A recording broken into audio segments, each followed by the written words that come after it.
Lotus India news में आपको स्वागत है। मैं हूं उत्पल चौधरी। आज हम बात करेंगे कुख्यात मुख्तार अंसारी के बारे में। साल 1996 में दर्ज गैंगस्टर मामले में आज 26 साल बाद कोर्ट ने बाहुबली नेता मुख्तार अंसारी को दोषी करार दिया और फिर सजा का ऐलान कर दिया। उसके खिलाफ गैंगस्टर एक्ट में कुल 5 मामले थे। इसमें 2 गाजीपुर, 2 बनारस और 1 चौंदली में दर्ज थे। आज हम बात करेंगे उसकी पूरी कहानी का कच्चा चिट्ठा आपके सामने पेश करेंगे।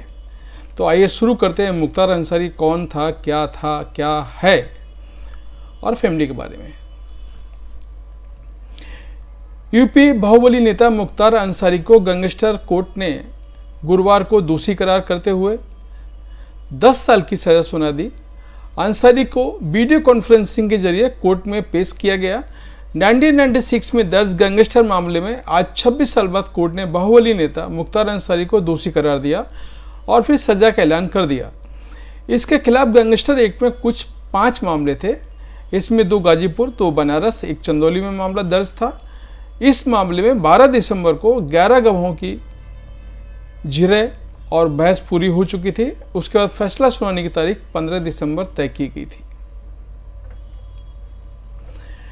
एक मामले की सुनवाई के चलते मुख्तार अंसारी को यूपी की बांदा जेल से पंजाब की रोपड़ जेल भेज दिया गया था। वो काफ़ी समय वहीं रहा। यूपी में सत्ता बीजेपी के हाथ आने के बाद मुख्तार यहाँ आना नहीं चाहता था। उसे यूपी लाए जाने के लिए दोनों राज्यों की सरकारों के बीच खींचतान चली। मामला सुप्रीम कोर्ट जा पहुंचा। सुप्रीम कोर्ट ने सुनवाई के बाद उसे यूपी शिफ्ट करने का फरमान सुनाया। इसके बाद 7 अप्रैल 2021 को सुप्रीम कोर्ट के आदेश के बाद भारी सुरक्षा इंतजामों के बीच बाहुबली मुख्तार अंसारी को पंजाब के रोपड़ से हरियाणा के रास्ते आगरा, इटावा, औरैया होते हुए बांदा जेल पहुंचा दिया गया। मऊ में दंगा भड़काने के आरोप में मुख्तार ने गाजीपुर पुलिस के सामने सरेंडर किया था और तभी से वो जेल में बंद है। पहले उन्हें गाजीपुर जेल में रखा गया था, फिर वहां से मथुरा जेल भेज दिया गया, फिर मथुरा से आगरा जेल और आगरा से बांदा जेल भेज दिया गया। उसके बाद मुख्तार को बाहर आना नसीब नहीं हुआ। फिर एक मामले में उसे पंजाब की जेल में शिफ्ट कर दिया गया था, लेकिन फिर पूर्वांचल में उनका दबदबा कायम रहा। वो जेल में रहकर भी चुनाव जीतता रहा। ठेकेदारी, खनन, स्क्रैप, शराब, रेलवे ठेकेदारी में अंसारी का कब्जा है, जिसके दम पर उसने अपनी सल्तनत खड़ी की। मगर ये रॉबिनहुड अगर अमीरों से लूटता है तो गरीबों में बांटता भी है। ऐसा मऊ के लोग कहते हैं कि सिर्फ दबंगे ही नहीं बल्कि बतौर विधायक मुख्तार अंसारी ने अपने इलाके में काफ़ी काम किया है। सड़कों, पुलों, अस्पतालों और स्कूल कॉलेजों पर ये रॉबिनहुड अपनी विधायकी नीति से 20 गुना ज़्यादा पैसा खर्च करता है। मुख्तार अंसारी के दादा स्वतंत्रता सेनानी थे और उसके फौज में नाना ब्रिगेडियर। तो फिर मुख्तार अंसारी माफिया कैसे बन गया? रोबदार मूंछों वाली ये विधायक आज भले ही भील जेल के सारे हो, लेकिन मऊ और उसके आसपास के इलाके में मुख्तार के अंसारी की तूती बोलती थी। अब अंसारी के कई ठिकानों को जमींदोज कर दिया गया है।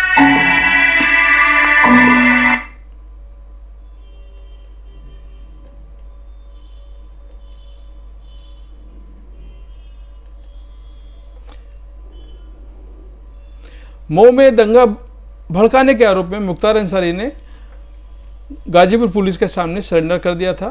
तभी से वो जेल में बंद है। उन्हें पहले गाजीपुर जेल में रखा गया, फिर वहां से मथुरा जेल भेज दिया गया, फिर मथुरा से आगरा जेल भेज दिया गया और आगरा से बांदा जेल भेज दिया गया था। उसके बाद आज तक मुख्तार को बाहर आना नसीब नहीं हुआ है। फिर एक मामले में उसे पंजाब की जेल में शिफ्ट कर दिया गया, लेकिन फिर भी पूर्वांचल में उनका दबदबा कायम रहा, जो जेल में रहकर भी चुनाव जीतता रहा। ठेकेदारी, खनन, स्क्रैप, शराब, रेलवे ठेकेदारी में अंसारी का कब्जा है। उसके दम पर उसने अपनी सल्तनत खड़ी की। मगर ये रॉबिनहुड अगर अमीरों से लूटता है तो गरीबों में बांटता भी है। ऐसा मऊ के लोग कहते हैं कि सिर्फ दबंगई ही नहीं बल्कि बतौर विधायक मुख्तार अंसारी ने अपने इलाके में काफ़ी काम किया है। सड़कों, पुलों, अस्पतालों और स्कूल कॉलेजों में ये रॉबिनहुड अपनी विधायकी निधि से 20 गुना ज़्यादा खर्च करता है। मुख्तार अंसारी के दादा स्वतंत्रता सेनानी थे और उसके फौज में नाना ब्रिगेडियर। तो फिर मुख्तार अंसारी माफिया कैसे बन गया?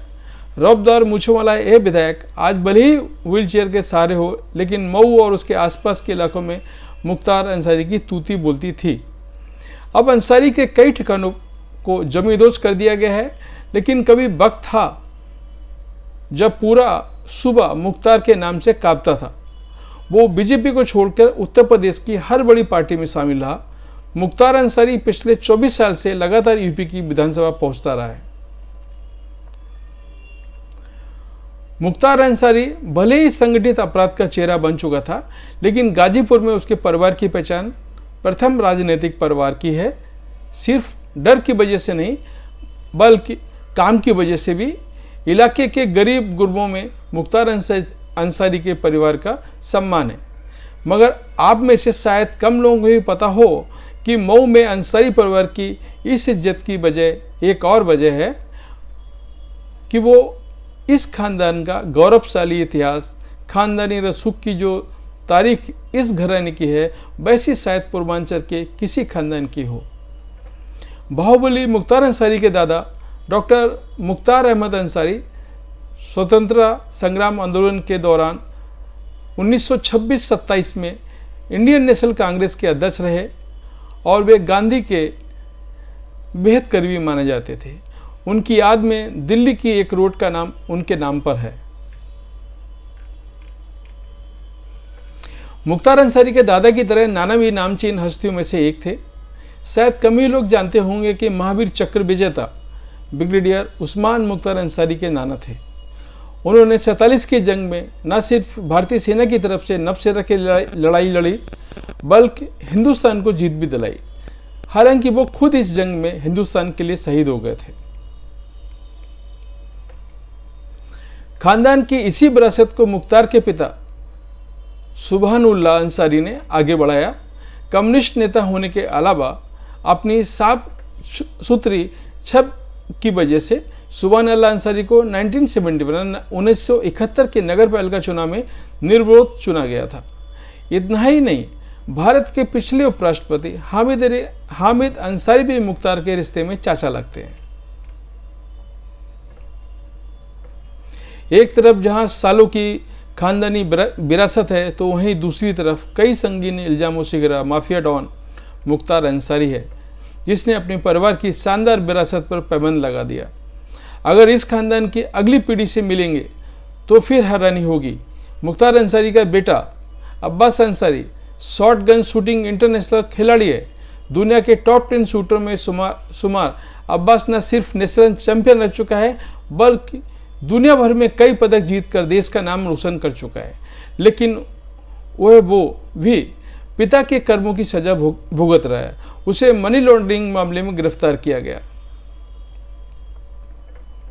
1996 में बीएसपी के टिकट पर जीतकर पहली बार विधानसभा पहुंचने वाले मुख्तार अंसारी ने 2002, 2007, 2012 और फिर 2017 में भी मऊ से जीत हासिल की थी। इनमें से आखिरी 3 चुनाव उसने देश की अलग अलग जेलों में बंद रहते हुए लड़े और जीते। राजनीति की ढाल ने मुख्तार को जुर्म की दुनिया का सबसे बड़ा चेहरा बना दिया और इस संगठित अपराध में उसकी जड़ें गहरी होती चली गईं। सियासी अदावत से मुख्तार अंसारी का नाम बड़ा हुआ और वो साल 2002 जिसने मुख्तार की जिंदगी में हमेशा के लिए बदल दिया। इसी साल बीजेपी के विधायक कृष्ण राय ने अंसारी परिवार के पास साल 1985 से रही गाजीपुर की मोहम्मदाबाद विधानसभा सीट छीन ली।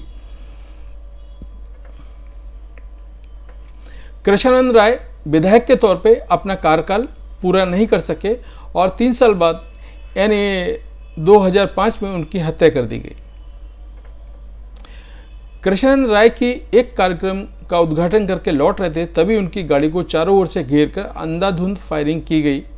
हमला ऐसी सड़क पे हुआ जहां से गाड़ी को दाएं बाएं मोड़ने का कोई रास्ता नहीं था। हमलावरों ने AK-47 से तकरीबन 500 गोलियां चलाई और कृष्णन राय समेत गाड़ी में मौजूद सभी 7 लोग मारे गए। बाद में इस केस की जांच यूपी पुलिस से लेकर CBI को दी गई। कृष्णन राय की पत्नी अलका राय की याचिका पर सुप्रीम कोर्ट ने 2013 में गाजीपुर से दिल्ली ट्रांसफर कर दिया, लेकिन गवाहों के मुकर जाने से यह मामला नतीजे पर ना पहुंच सका। दिल्ली के स्पेशल अदालत ने 2019 में फैसला सुनाते हुए कहा कि अगर गवाहों को ट्रायल के दौरान विटनेस प्रोटेक्शन स्कीम 2018 का लाभ मिलता है तो नतीजा कुछ और हो सकता था। तो गवाहों का अकाल पड़ने से मुख्तार अंसारी जेल से छूट गया। मुख्तार भले ही जेल में रहा, लेकिन उसका गैंग हमेशा सक्रिय रहा। लेकिन योगी सरकार आने के बाद उसके बुरे दिन शुरू हो गए। मुख्तार अंसारी पर उत्तर प्रदेश में 52 केस दर्ज हैं। यूपी सरकार की कोशिश 15 केस में मुख्तार अंसारी को जल्द सजा दिलाने की है। योगी सरकार अब तक अंसारी और उसके गैंग की 192 करोड़ से ज़्यादा संपत्तियों को या तो ध्वस्त कर चुकी है या फिर जब्त। मुख्तार गैंग की अवैध और बेनामी संपत्तियों का लगातार पहचान की जा रही है। मुख्तार गैंग के अब तक 96 अभियुक्त गिरफ्तार किए जा चुके हैं, जिनमें 75 गुर्गों पर गैंगस्टर एक्ट में कार्रवाई की जा चुकी है। कुल मिलाकर मुख्तार अंसारी योगी सरकार के टारगेट पर था। तो ये थी मुख्तार अंसारी की जन्म कुंडली जो मैंने आपको बताई। आपको कैसी लगी, हमारा वीडियो कैसा लगा? अगर अच्छा लगा हो तो लाइक करें, शेयर करें और मेरा चैनल सब्सक्राइब करना ना भूलें, जिससे लेटेस्ट वीडियो तुरंत आपके पास पहुंच सके। धन्यवाद।